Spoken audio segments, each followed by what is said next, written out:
Shalom buat kita semua. Puji, puji Tuhan, kita bisa berkumpul atas kehendak dan kasih-Nya hingga saat ini. Nah, sebentar saya akan memberikan kesaksian hidup kami. Pertama-tama, saya akan memberikan kesaksian bagaimana penyertaan Tuhan dan perlindungan Tuhan terhadap keluarga kami. Nah, 4 tahun yang silam kita udah mengikuti yang namanya PD di Bekasi. Mulai dari situ Tuhan mulai jamah hati kami dan ketekunan kita belajar untuk tekun mengikuti Tuhan. Jadi di situ Cece Karolin, kami dipertemukan dengan Cece Karolin dan saudara-saudara semua dan kakak-kakak kami yang ada di Bekasi ini yang bisa selalu membimbing kami dan menguatkan setiap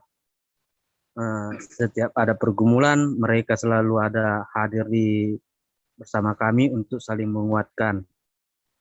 Pertama, kami sudah menikah selama 7 tahun. Menikah selama 7 tahun, kita belum diberikan Devi mama ndak turunan. Jadi tahun kemarin juga, halo? Tahun kemarin kita juga ada pergumulan atas kesepakatan kami suami istri terhadap orang tua kami, di mana awal nikah kami ada janji dengan orang tua saya, bahwasannya kami sepakat karena pada waktu itu orang tua masih tinggal di dalam rumah kontrakan, tapi kami berdua sepakat untuk memberikan itu kepada orang tua atau membangun rumah untuk orang tua di kampung. Nah, tahun kemarin juga kami mengalami kasih karunia Tuhan yang sangat luar biasa. Itu semua tercukupi dan itu semua bisa kami lakukan atas kehendak Tuhan. Karena kami merasa orang tua itu adalah nomor 2 Tuhan di dunia ini. Kalau nggak ada orang tua, mungkin kita nggak ada. Seperti itu kesepakatan kami bersama istri.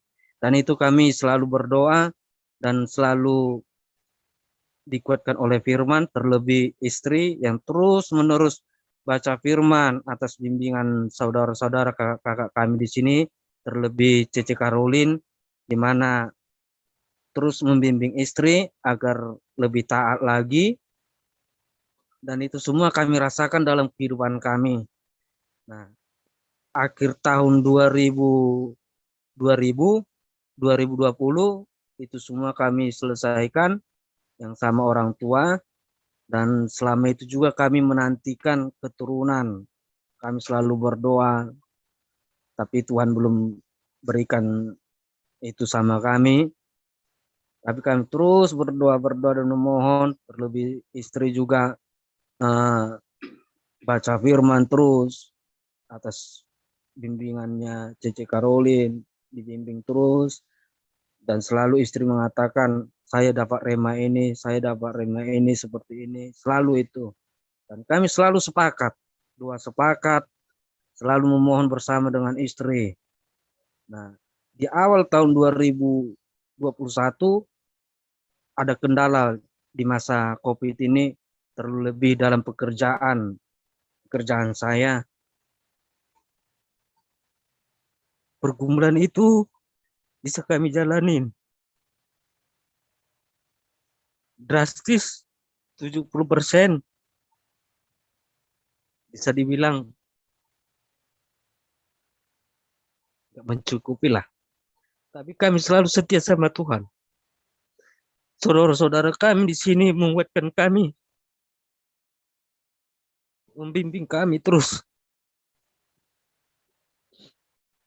Kami berdoa sama Tuhan. Tuhan, apabila seperti ini pekerjaanku, bagaimana kami untuk peduli terhadap orang tua kami? Karena kamilah anaknya yang memperdulikan mereka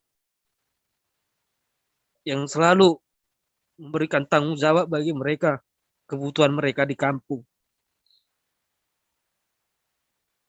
Tapi kami terus berdoa, terus berdoa. Itu pekerjaan saya minta dipulihkan. Tapi Tuhan berkata lain. Suatu malam, saya ngomong sama istri, apa sebenarnya rencana Tuhan dalam keluarga kita ini? Kita udah peduli sama orang tua, apa yang orang tua minta sudah kita lakukan. Sekarang di awal tahun 2021 ini kita mengalami seperti ini. Memang benar, bukan hanya kami mengalami. Semua kita dampak COVID ini sangat merasakan. Tapi kesedihan hati kami itu bagaimana orang tua kami? Mertuaku, orang tuaku, itu kami udah sepakat. Apa-apa yang kami berikan sama mertua kami, itu juga yang harus kami berikan sama orang tua. Tidak ada timpang tindih. Itulah yang kami lakukan selama kami berkeluarga. Tidak ada istilah bertangan belakang, lain sama mertua, lain sama orang tua. Tidak. Kami selalu samakan semua. Disitulah kesedihan kami. Tapi istri dan kami selalu berdoa dan baca firman. Dan firmanlah menguatkan kami. Saya meminta pekerjaan dipulihkan. Tapi ternyata Tuhan berkehendak lain. Pagi harinya istri bangun. Wah, saya positif. Garis 2. Ah, coba cek lagi. Jangan kamu bercanda. Ini 7 tahun loh. Penantian yang kita nantikan 7 tahun lamanya. Terus dicek lagi sampai 4 kali dengan tes P yang sama. Garis 2. Ah, ini nampaknya udah keluar sini tes P ini, saya bilang gitu. Terus kami pergi lagi ke apotek, beli yang lebih akurat. Garis 2. Pas, garis 2 juga ini katanya. Saya merasakan kuasa Tuhan itu sangat luar biasa. Saya minta pekerjaan saya dipulihkan, tapi dia beda. Dia memberikan yang begitu lama yang kami tunggu-tunggukan selama 7 tahun pernikahan. Kami tidak ada program sama dokter. Program hamil tidak ada. Hanya dibekali doa dan kepercayaan dan kepasrahan aja selama 7 tahun ini. Dan puji Tuhan, kami pergi ke dokter, cek, ya Bu, ini udah ada kantongnya, tapi janinnya belum kelihatan. 1:5, ini kadang ada, kadang nggak ada, katanya gitu. Tambah lagi pergumulan, tapi kami berserah juga sama Tuhan. Tuhan, sekali Engkau telah berjanji kepada kami, dan kami percaya Engkau akan menggenapinya. Datanglah nanti 3 minggu kemudian, biar kita cek kepastian ada janin apa tidak. Selama 3 minggu kami berdoa, bantu Cece Karolin dan kakak kami di sini juga, yang selalu berdoa, mendoakan kami di sini. Kami berdoa terus, dan hari Sabtu kemarin kami cek yang kedua kalinya, itu kantong yang kosong udah ada isinya, warna putih, dan jenis jantungnya udah ada. Ya Tuhan, alangkah mulianya Engkau. Rencanamu sangat beda kepada kami, saya bilang gitu. Terima kasih ya Bapak. 7 tahun penantian ini ternyata Engkau menggenapkan juga dalam kehidupan kami. Itulah yang kami rasakan, yang sangat sukacita. Semua keluarga menangis. Siapapun yang mendengar berita kami saat ini, bahkan kakak-kakak kami di sini, kami dipeluk sampai mereka juga nangis terharu. Begitu besar kasih Tuhan kepada kehidupan kalian, katanya gitu. Karena apa? Kami tidak ada melakukan program apa-apapun, hanya mengandalkan doa dan dukungan doa dari saudara-saudara. Itulah yang kami alami dari kesaksian kami. Jadi semua karena kasih karunia Tuhan atas.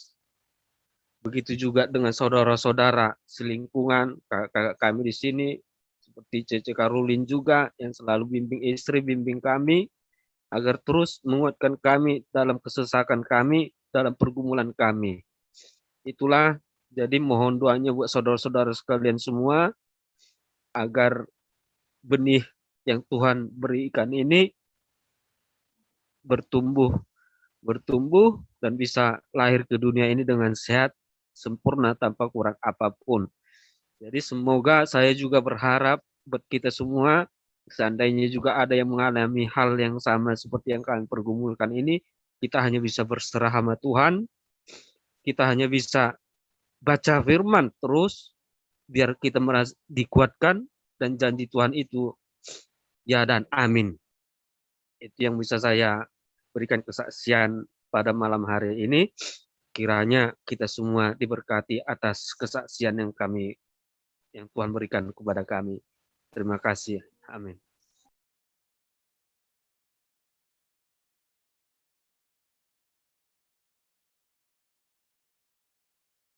Terima kasih. Ya, kita menerima berkat luar biasa melalui pujian penyembahan, ya, juga melalui kesaksian dari Bekasi. Ya, malam ini tiba saatnya kita menerima kebenaran firman Tuhan. Kita mau sama-sama belajar. Ya, kita belajar dari Yakobus 3 ayat yang ke-13 sampai 18. Ya, saya bacakan. Yakobus 3 ayat 13 sampai dengan 18, perikopnya dikatakan hikmat yang dari atas. Siapakah di antara kamu yang bijak dan berbudi? Baiklah ia dengan cara hidup yang baik menyatakan perbuatannya oleh hikmat yang lahir dari kelemah lembutan. Jika kamu menaruh perasaan iri hati dan kamu mementingkan diri sendiri, janganlah kamu memegahkan diri dan janganlah berdusta melawan kebenaran. Itu bukanlah hikmat yang datang dari atas tetapi dari dunia, dari nafsu manusia, dari setan-setan. Sebab di mana ada iri hati dan mementingkan diri sendiri, di situ ada kekacauan dan segala macam perbuatan jahat. Tetapi hikmat yang dari atas adalah pertama-tama murni, selanjutnya pendamai, peramah, penurut, penuh belas kasihan, dan buah-buah yang baik, tidak memihak dan tidak munafik. Dan buah yang terdiri dari kebenaran ditaburkan dalam damai untuk mereka yang mengadakan damai. Ya, saudara, tadi dikatakan di perikop ini adalah hikmat yang dari atas, ya.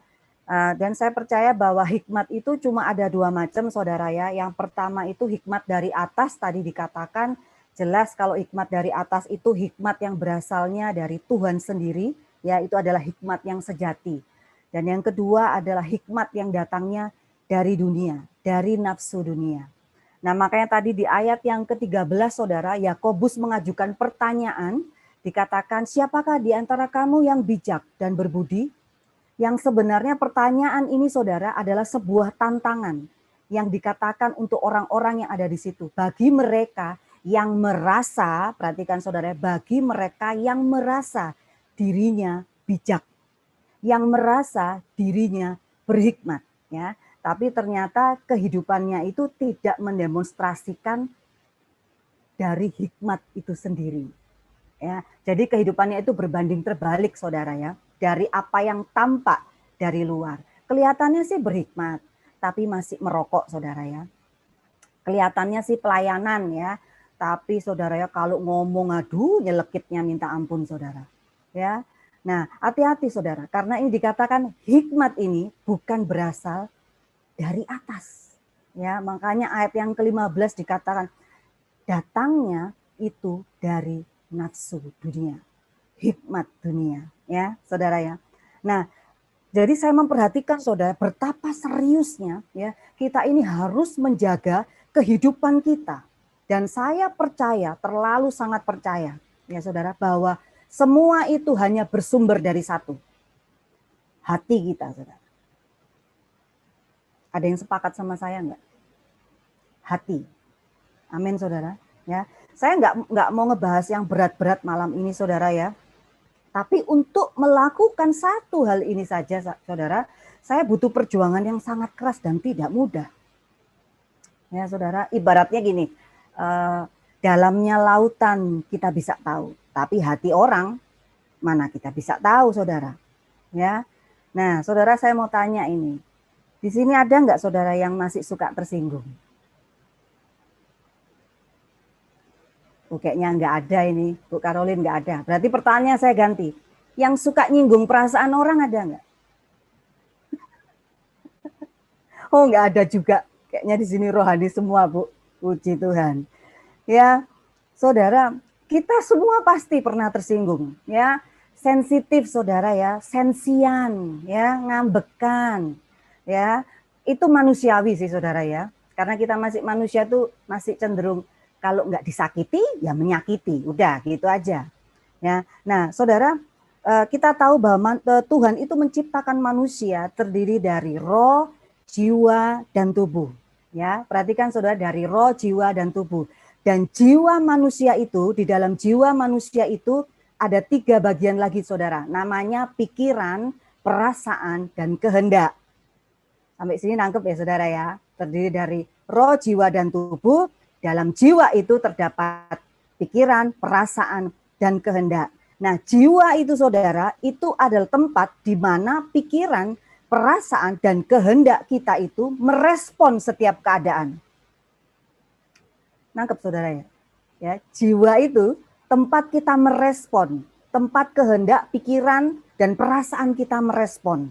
Ya, artinya kita itu bisa ngerasa happy, kita itu bisa merasa sedih, itu dari jiwa. Ya, contoh, saudara. Ya, saya waktu orang tua papa saya meninggal, tepatnya waktu papa saya meninggal, saya butuh waktu 2 tahun lebih, saudara, untuk bisa merelakan kalau papa saya itu sudah dipanggil Tuhan. Dan itu saat yang terberat dalam hidup saya. Ya, saya itu sampai apa ya, saudara, ya, ngelihat orang jalan sama papanya nangis, sampai segitu, saudara. Ngelihat TV, ada film, nanti cerita anak tentang sama bapaknya, nangis. Saya bisa begitu. Nggak peduli lagi di jalan atau lagi di kantor, saya lagi di mana, saya bisa langsung spontan nangis. Saya juga pernah tidur gitu ya, tiba-tiba karena entah mimpi atau rindu, saya bisa kebangun, nangis. Gitu. Saya sampai seperti itu, saudara. Sampai saya itu dilayani oleh satu hamba Tuhan, ya, untuk saya bisa pulih. Kenapa, saudara? Karena ketika saya sedih, papa saya meninggal, saya sedih. Jiwa saya itu merespon, saya sedih. Nah, tapi ketika jiwa saya merespon sedih, itu saya masukkan ke dalam hati saya. Akhirnya saya jadi apa? Sakit jiwa, gitu. Ya, sakit hati. Karena saya simpan itu begitu dalam hati saya. Nah, Daud pernah bilang begini, saudara. Kita baca di Mazmur 42 ayat yang kelima. Mazmur 42 ayat yang kelima mengatakan demikian. Mengapa engkau tertekan, hai jiwaku, dan gelisah di dalam diriku? Berharaplah kepada Allah, sebab aku bersyukur lagi kepadanya, penolong dan Allahku. Perhatikan kata, mengapa engkau tertekan, hai jiwaku. Ya, saudara, Daud ini orang yang luar biasa. Ya, Daud ini orang yang diurapi oleh Tuhan. Ya, tapi Daud pernah ngerasa tertekan nggak, saudara, jiwanya? Berarti pernah ya, saudara? Karena di sini dikatakan, mengapa engkau tertekan, hai jiwaku. Jadi Daud saat itu dalam keadaan tertekan, saudara. Nah, jadi saudara, kita harus berhati-hati dengan perasaan kita. Ya, kalau perasaan ini dibiarkan berlarut-larut, perasaan ini justru bisa membunuh kita, saudara. Ya, seperti tadi yang saya katakan, ketika papa saya meninggal, itu perasaan itu saya bawa berlarut-larut. Ya, dan perasaan ini membuat kita tidak berkenan kepada Tuhan. Ya, mau kita udah pelayanan, ya, mau pelayanan sampai ke bangsa-bangsa sekalipun, tapi kalau kita nggak bisa jaga hati dan perasaan kita di hadapan Tuhan, saudara, maka jadinya apa? Kita akan tetap melakukan dosa. Ya, contoh, saudara, waktu Kain iri hati sama Habel, jiwanya Kain apa yang dia respon? Sensi, saudara, sensitif, tersinggung dia. Kenapa dia tersinggung? Karena persembahan Habel itu diterima, persembahannya tidak diterima. Lalu Alkitab mengatakan apa? Lalu hati Kain menjadi sangat panas. Ya, makanya terus Tuhan tanya, Kain, kenapa hatimu panas? Nah, itu saudara. Pertama timbul dari jiwa. Ya, waktu Kain melihat kok persembahannya tidak diterima, jiwanya merespon iri hati. Kok aku nggak diterima? Ya, harusnya kalau hatinya itu nggak sensian, nggak tersinggungan, ya saudara, dia kan bisa bilang, kenapa ya kok persembahanku nggak diterima ya? Oh kayaknya ada yang nggak beres nih. Oh kayaknya nggak ada yang bener nih. Ya kan? Oke lah kalau gitu, aku mau minta ampun, Tuhan tolong ampuni saya. Selesai cerita. Bener nggak saudara? Ya. Tapi masalahnya hatinya Kain ini tidak dijaga, ya, nggak bener. Jadi apa? Dia meresponi dengan iri hati. Dari iri hati terus jadi apa? Sakit hati. Setelah sakit hati jadi apa? Panas hati, saudara. Jadi pelan-pelan ya, saudara ya. Lalu Alkitab mengatakan apa, saudara? Dengan diam-diam. Nah, ini saudara yang paling bahaya nih, saudara ya. Kalau di hati ini ya kita tidak jaga dengan diam-diam. Akhirnya apa? Terjadilah ide Kain untuk membunuh Habil. Ya, ada ini jangan dianggap sepele ya saudara ya. Dari perkara yang sangat kecil hanya masalah tersinggung loh. Ya, bisa terjadi sebuah kejahatan yang sangat besar. Nah, sekarang ini saudara ya, orang Kristen yang kayak gini saudara itu banyak saudara. Ya, apalagi saudara sekarang itu dengan banyaknya sosial media ya. Ada IG, ada Facebook, ada TikTok lah segala macam lah ya. Di situ tempat apa? Tempat orang bebas untuk menceritakan kehidupannya. Ya, kalau saudara dan saya tidak menjaga hati, kita bisa apa? Sensi saudara. Ya, bener nggak? Ya, waktu saya posting jalan-jalan, orang bilang apa? Pamer. Ya toh? Waktu posting pelayanan dibilang apa? Sok rohani. Bingung nggak saudara?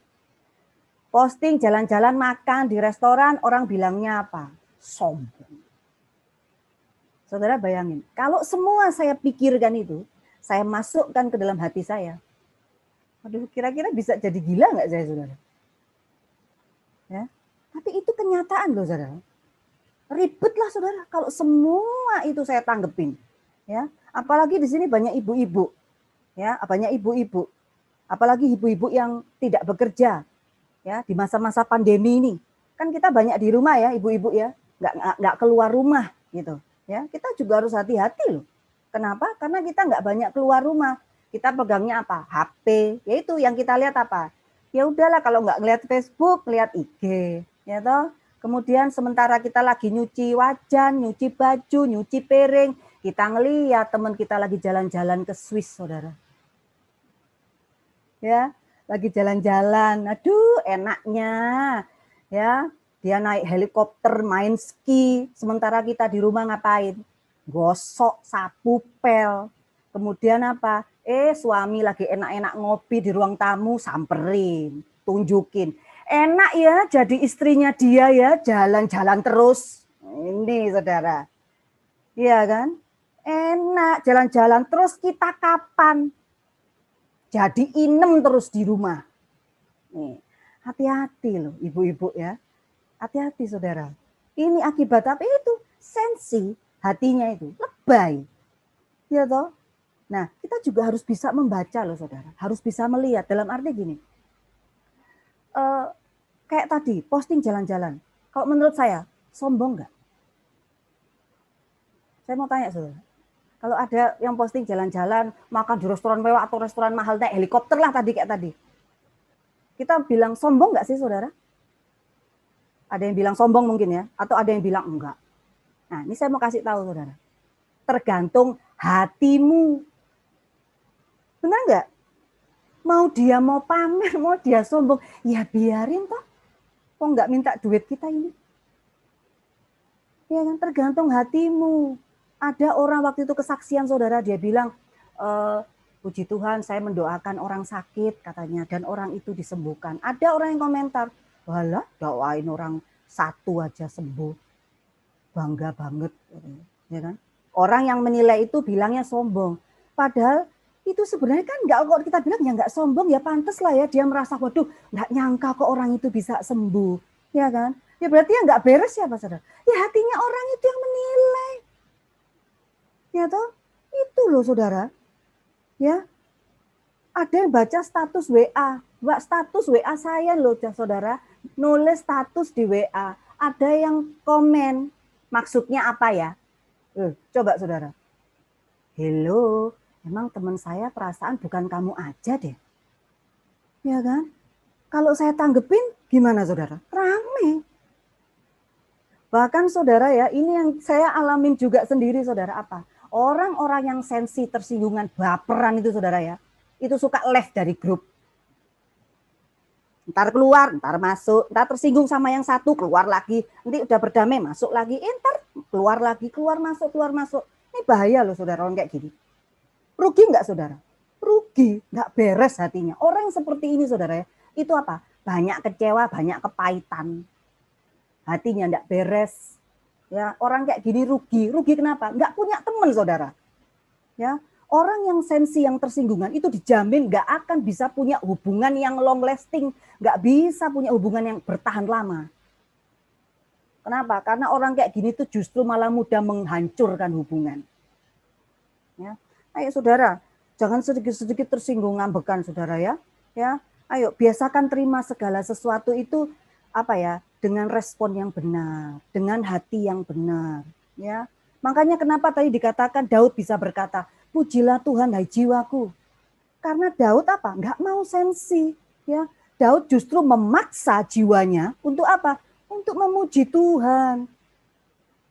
Dengan kata lain, Daud berusaha membuang apa yang tidak baik di dalam hatinya. Daud menjaga hatinya. Amin saudara. Ini loh saudara namanya hikmat yang datangnya dari atas. Hikmat yang datangnya dari Tuhan sendiri. Ya. Amin saudara. Ya. Malam hari ini tema yang akan saya beri adalah menjaga hati. Dalam kurung jangan oversensitif ya. Saudara ya. Yuk kita baca di Matius 27 ayat 28 sampai 30. Dikatakan demikian firman Tuhan. Mereka menanggalkan pakaiannya dan mengenakan jubah ungu kepadanya. Mereka menganyam sebuah mahkota duri dan menaruhnya di atas kepalanya. Lalu memberikan dia sebatang buluh di tangan kanannya. Kemudian mereka berlutut di hadapannya dan mengolok-olokkan dia. Katanya, salam hai Raja orang Yahudi. Mereka meludahinya dan mengambil buluh itu dan memukulkannya ke kepalanya.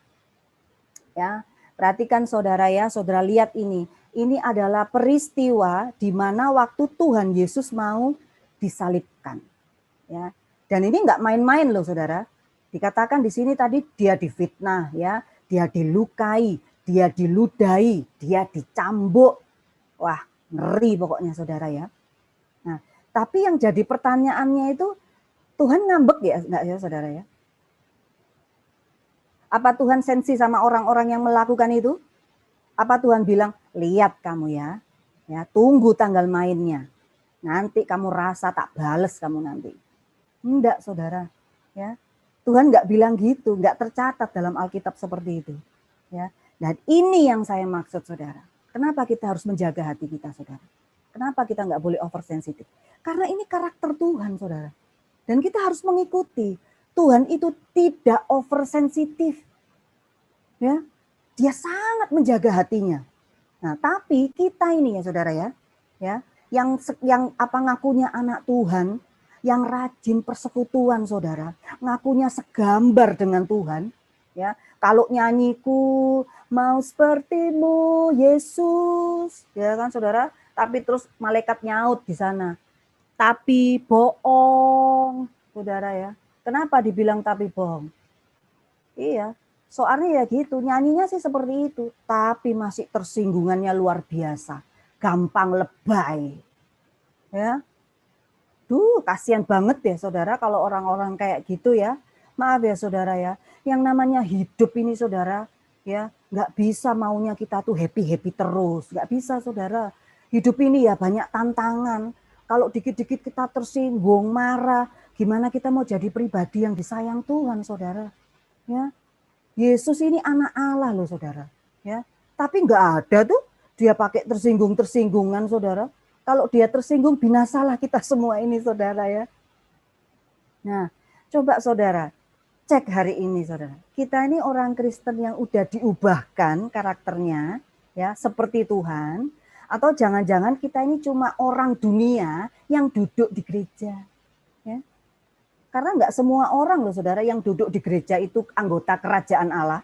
Nggak semua. Karena ada kok yang cuma datang manas-manasi bangku gereja. Ya. Hidupnya nggak mau berubah. Termasuk yang udah pelayanan, dimulai dari diri saya sendiri. Ya. Karena ukuran kekristenan kita itu bukan dari banyaknya pelayanan, tapi dari perubahan hidupmu. Amin saudara. Kalau kita mikirnya dengan sekolah teologi, dengan sekolah pendeta itu bisa merubah karakter kita, ya boleh juga sih. Ya. Tapi itu bukan jaminan. Ya. Lihat Yudas. Yudas itu muridnya Tuhan Yesus loh saudara. Dia diajar sama Tuhan Yesus sendiri, dididik sama Tuhan Yesus sendiri. Tapi lihat, kelihatannya baik, tapi hatinya kotor saudara. Ya, jangan kita seperti itu saudara. Ya. Jadi saudara ya, tips dari saya nih saudara. Tips dari saya.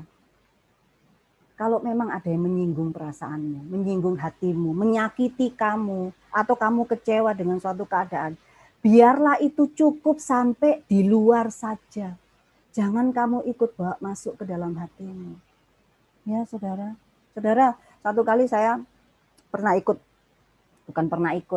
keluarga saya ini kan keluarga besar, Bhinneka Tunggal Ika, ya kan, yang satu udah kawin sama dari suku ini, kemudian agama juga berbeda-beda, tapi keluarga kita ini suka ngumpul, itu hobi. Ya, ada acara dikit ngumpul, ini ngumpul. Ya, saudara ya. Tapi ya gitu kan karakternya beda-beda. Kita kan nggak bisa jaga mulutnya satu-satu, ini kan nggak bisa, saudara. Ya. Saya pernah satu kali pas acara itu ya, saudara, saya belum masuk, saudara, masih di depan teras, belum masuk ke dalam rumah, masih depan teras. Ya, tiba-tiba saya disambut apa saudara? Langsung dengan seseorang, ya saudara saya juga sih, keluarga saya. Langsung ngomongnya gini saudara. Waduh, dasar kamu itu ya, kalau masalah makanan aja datangnya paling nomor 1. Saudara, saya bisa tersinggung nggak? Saya boleh nggak saudara tersinggung? Tersinggung loh saudara. Itu jelek ke dalam hati saya. Meskipun wajah saya senyum gini saudara, tapi itu nusuk di hati saya. Tapi ini yang tadi saya bilang, tips dari saya. Ya, tips dari saya. Yang kamu lihat itu, yang kamu dengar dari luar itu, jangan kamu masukkan ke dalam hati kamu. Cukup sampai di luar. Sakit, iya sakit. Jengkel, iya jengkel, enggak apa-apa. Tapi jangan kamu masukkan saudara. Ya, amin saudara. Jangan kamu izinkan itu yang kotor masuk ke dalam hatimu. Ya, kamu dihianati, kamu digosipin, kamu disakiti. Iya, ngerti, sakit. Tapi jangan izinkan itu masuk. Sehingga apa? Sehingga hati kita ini yang seharusnya tadi settingannya itu harusnya yang hati yang gembira, hati yang sukacita, hati yang tidak tawar, hati yang bersemangat. Akhirnya jadi apa? Kalau kita masukkan ke dalam hati kita. Jadi bak sampah. Benar nggak saudara? Benar apa benar? Jadi waktu saudara saya mengatakan itu, saya dalam hati saya tersinggung. Tapi saya memutuskan, saya tidak mau melanjutkan masuk ke dalam hati saya. Jadi akhirnya apa? Sampai hari ini saya tetap punya hubungan yang baik, tetap punya hubungan yang manis, karena saya tidak menyimpan. Saya menganggap, oke, mungkin hari itu lu lagi keceplosan. Ya, nggak masalah, nggak perlu saya dibawa sampai nggak bisa tidur. Ngapain? Susah sendiri kita, saudara. Ya, ayo pasang alarm di hati kita, saudara. Ya, kalau ada sesuatu yang rasanya ini nggak benar, biar alarmnya bunyi. Apa alarmnya itu? Firman Tuhan. Ya, jadi itu nggak sampai masuk ke hati kita. Jadi kita tetap bisa menjadi pelaku firman, mengikuti karakter Kristus. Amin ya. Ya, kita masuk di poin yang kedua, saudara. Poin yang kedua adalah kenapa kita harus jaga hati kita. Yang kedua adalah supaya hatimu jangan terbujuk, saudara. Ya, kita buka di Ulangan 11 ayat 16. Dikatakan begini, saudara. Hati-hatilah supaya jangan hatimu terbujuk sehingga kamu menyimpang dengan beribadah kepada Allah lain dan sujud menyembah kepadanya. Ya, berarti saudara, hati kita ini bisa terbujuk ya ternyata ya. Ya, ayat ini mengatakan, ya jadi saudara, jangan sampai hati kita ini terbujuk untuk apa? Untuk marah, untuk sensi, untuk tersinggung, untuk iri hati, gampang kecewa. Ya, pastikan hatimu, jiwamu itu sehat. Buang sampahnya saudara, ya penuhi dengan firman Tuhan. Memang enggak mudah. Saya bilang ini enggak mudah. Kenapa? Ya sekali lagi enggak usah jauh-jauh, ya. Ya saudara, namanya suami istri, ya saudara, kita pasti seringlah berbeda pendapat. Ya, ini yang suami istri. Ya, benar ya. Dan biasanya perbedaan-perbedaan itu bukan yang gede-gede. Biasanya justru yang sepele-sepele. Yang masalah naruh handuk lah, masalah odol lah, ya. Masalah yang kecil-kecil, saudara. Ya. Begitu juga saya dan suami. Ya, berbeda pendapat. Ketika berbeda pendapat, ngambek-ngambekan, saudara ya. Waktu ngambek-ngambekan apa saudara? Tidur, naik ke tempat tidur, terus apa? Tidurnya satu ngadep tembok, satu ngadep lemari. Ya toh? Bener nggak saudara? Ya toh? Terus tuh Roh Kudus itu sudah ngomong sebenarnya, ayo baikan. Ogah. Ya.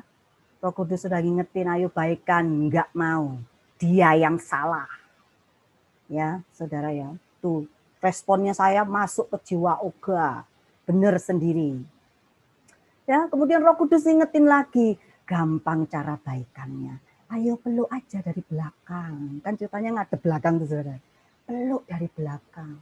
Tapi saya mau tanya nih, ibu-ibu, bapak-bapak ini, mudah nggak untuk kita melakukan? Untuk kita minta maaf? Nggak mudah, percaya sama saya. Apalagi kalau tahu kita ini benar. Tahu saudara, untuk melakukan. Ini namanya mau meluk, kan suruh meluk sama Roh Kudus. Tangan ini kayak orang kena stroke, percaya nggak? Nggak bisa gerak. Ya. Ayo, lakukan. Terus Tuhan bilang apa? Ya karena saya mengerti kebenaran ini. Terus Tuhan ngomong apa? Dasar kamu hamba Tuhan sakit jiwa. Terus saya jawabnya apa? Biarin. Ya, ngeyel terus saudara. Nih, nggak mau ditundukkan. Nih ya saudara, saya harus mengakui, saya katakan. Makanya saya bilang, tidak mudah. Saya butuh waktu lama untuk menundukkan hidup saya, pikiran saya, hati saya, menjaga hati saya untuk Tuhan. Berat saudara. Ya, kenapa? Kenapa nggak mudah saudara? Kita menundukkan diri kita kepada firman Tuhan. Kenapa? Karena kita ini diciptakan, manusia yang diciptakan punya emosi juga, punya kehendak bebas. Jadi untuk menundukkannya itu nggak mudah, benar nggak saudara? Ya kan? Nah, marah, iri hati, itu kan termasuk perbuatan daging dalam Galatia 5. Nah, terus gimana kita bisa mengalahkan manusia daging kita? Ya nggak ada cara lain saudara. Rohnya itu harus kuat. Pakai apa? Ya firman. Ya, supaya hatimu itu jangan mudah terbujuk. Ya, hati saya terbujuk untuk apa? Untuk nggak mau berdamai, untuk marah, untuk merasa menang sendiri. Ya toh? Ini saudara yang saya bilang, ini loh peperangan kita yang sebenarnya saudara. Di dalam kekristenan kita ini. Ya, nggak usah mikir yang jauh-jauh saudara, peperangan kita melawan kuasa-kuasa gelap di udara. Nggak usah mikir-mikir gitu saudara. Ya, ini loh peperangan kita yang sebenarnya. Makanya kenapa saudara ada orang yang bisa dendam. Ya, bukan karena situasinya yang buruk saudara, ya, tapi karena hatinya yang terbujuk untuk menyimpan rasa sakit hati. Ya, kita baca Matius 5 ayat 9 saudara. Matius 5 ayat 9 itu berkata demikian saudara. Berbahagialah orang yang membawa damai, karena mereka akan disebut anak-anak Allah. Ya, saudara, di sini kita ini sedang dikasih tahu ya.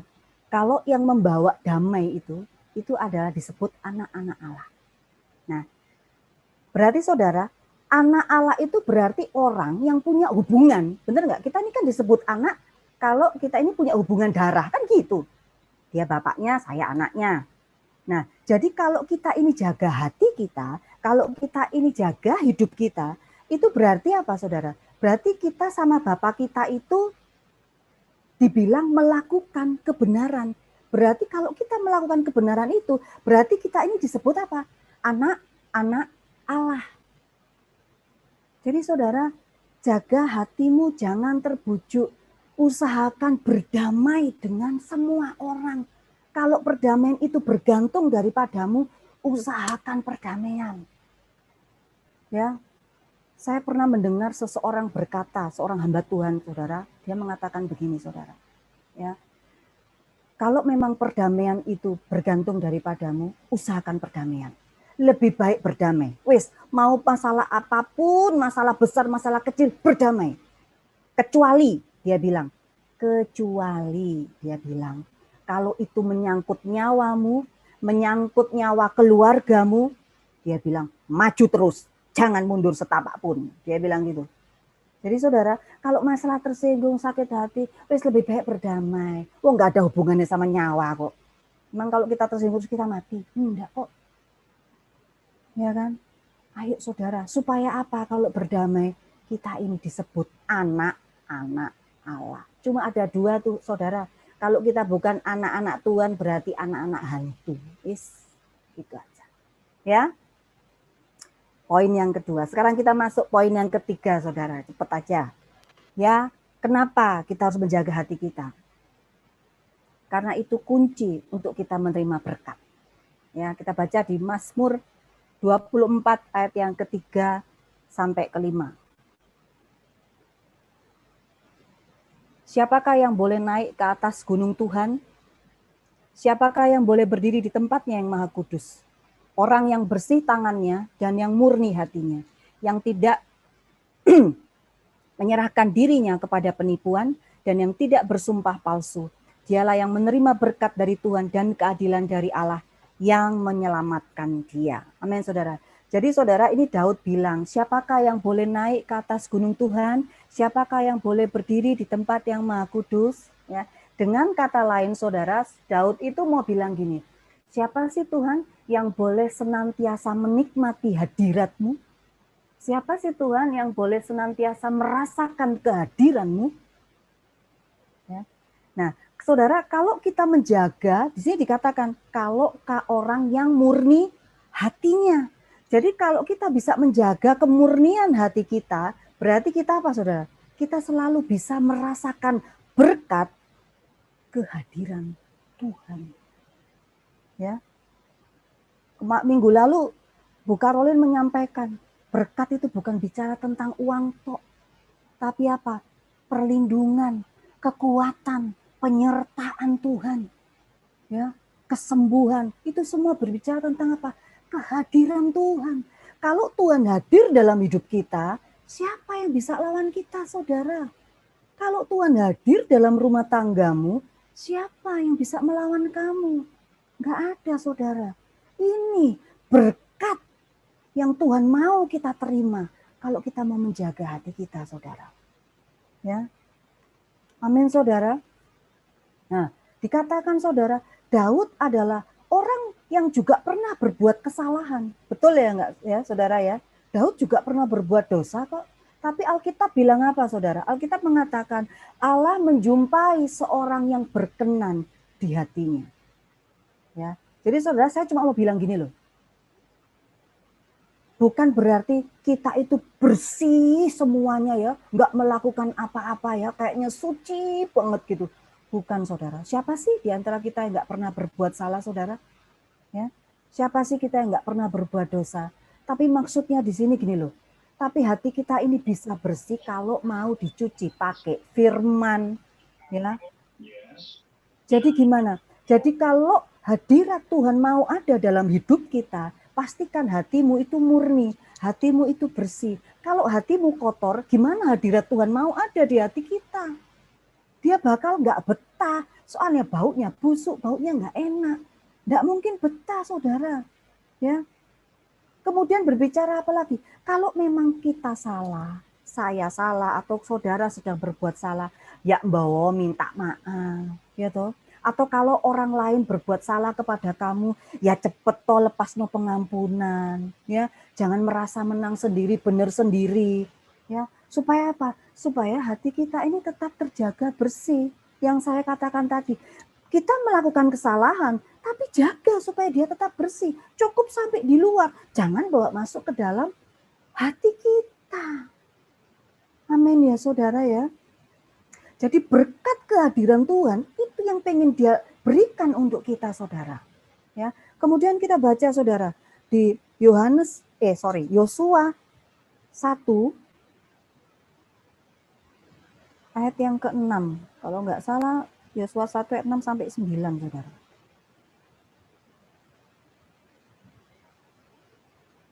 Ya, dikatakan kuatkan dan teguhkanlah hatimu, sebab engkaulah yang akan memimpin bangsa ini memiliki negeri yang kujanjikan dengan bersumpah kepada nenek moyang mereka untuk diberikan kepada mereka. Hanya kuatkan dan teguhkanlah hatimu dengan sungguh-sungguh. Bertindaklah hati-hati sesuai dengan seluruh hukum yang telah diperintahkan kepadamu oleh hambaku Musa. Janganlah menyimpang ke kanan atau ke kiri supaya engkau beruntung kemanapun engkau pergi. Janganlah engkau lupa memperkatakan kitab Taurat ini, tetapi renungkanlah itu siang dan malam, supaya engkau bertindak hati-hati sesuai dengan segala yang tertulis di dalamnya. Sebab dengan demikian perjalananmu akan berhasil dan engkau akan beruntung.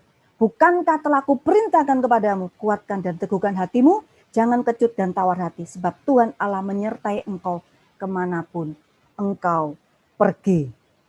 Ya, saudara, perhatikan saudara ya, Yosua ini adalah seorang panglima, ya, orang yang dekat sama Tuhan. Ya, kalau dilihat dari ayat ini, saudara, nangkep nggak saudara? Saudara bisa gregetan nggak sih sebenarnya baca ayat ini, saudara?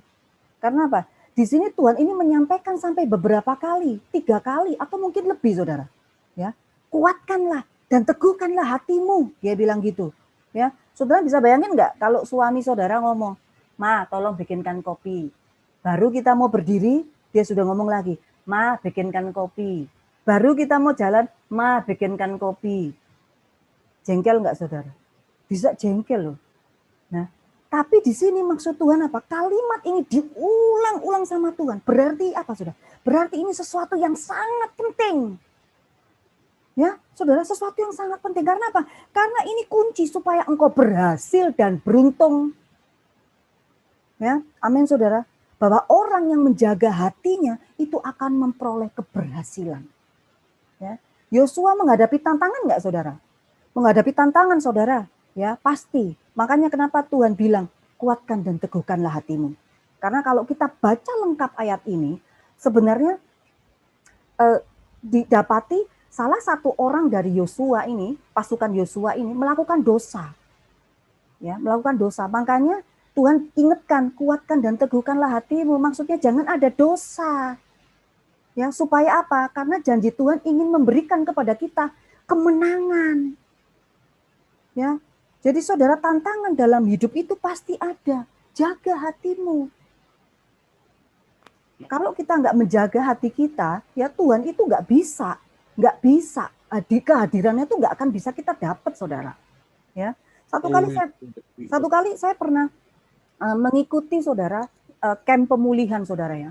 Camp pemulihan, waktu itu ada seseorang ya didoakan. Waktu kita doakan biasa saudara ya, dia mulai manifest, dia mulai teriak-teriak, semakin didoakan dia mulai guling-guling saudara ya. Kenapa? Ternyata setelah di konseling ternyata dia nyimpen kepahitan saudara. Kepahitan sama siapa? Sama suaminya. Nah, yang lebih anehnya lagi saudara, nyimpen kepahitan sama suaminya sudah meninggal. Suaminya lo sudah mati. Saudara bayangin, karena ada dosa, ketika dia menaikkan penyembahan dan pujian, dia nggak kuat. Makanya dia menggelepar-gelepar, guling-guling. Dosa nggak bisa disatukan dengan hadirat Tuhan. Ya, rugi. Kenapa? Orangnya wis mati, saudara. Nah, sementara dia yang hidup kok nggak bisa bahagia. Ya kan, saudara? Ya, makanya jaga hati kita. Supaya apa? Supaya bisa terima berkat, saudara. Amin, saudara. Ya, kalau kamu mau berkemenangan, kuatkan dan teguhkanlah hatimu. Tuhan mengingatkan Yosua, artinya jangan ada dosa. Supaya Tuhan berikan kemenangan. Yosua ini mau berperang melawan Yeriko. Tapi hatimu harus bersih, nak, supaya kamu terima kemenanganmu. Amin, saudara. Ya, malam ini, saudara, saya nggak tahu apa yang ada dalam hati kita semua. Ya, Bapak, Ibu, saudara semua ya. Ya, mungkin ada yang sedang takut, ada yang sedang khawatir, ada yang lagi sedih, ada yang kepahitan, ada yang susah mengampuni. Ya, saya nggak tahu. Tapi pasti mungkin ada yang sedang bahagia, kayak Pak Redo sama Ibu Sarma. Ya, sedang bahagia. Ya, tapi saudara, coba kita koreksi hati kita malam ini, saudara. Apa sih yang ada di perbendaharaan hati kita ini, saudara? Yang baik kah atau yang buruk? Ya, atau jangan-jangan kita ini sebenarnya sedang hidup tidak berkenan di hadapan Tuhan. Ya, Tuhan kita itu bukan Tuhan yang ngelihat casing kok, saudara. Ya, tapi Dia itu Tuhan yang melihat jauh sampai kedalaman hati kita. Ya, apakah selama ini kita ini sudah menjadi seperti apa saya kalau bilang cooler tahu ya, saudara? Alat pendingin itu, saudara. Jadi apakah sekarang ini kita ini sudah bisa menjadi seperti cooler?